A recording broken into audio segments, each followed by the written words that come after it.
结合灯光、声音、烟雾等等的元素，点出光影流动的意象。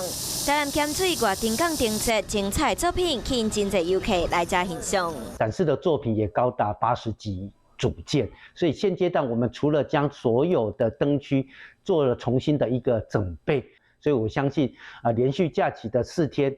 那到月津港灯节来赏灯，应该是最佳的一个去处。今年第10年的台南月灯港灯节，去年为疫情停办，这摆扩大规模，范围包括月灯港、映社戏院、咸水历史街、咸水车头，阁有新创灯区、5个灯区。唔但扩大，作品嘛是这几年以来上济一摆。年节假期就吸引18万人来欣赏。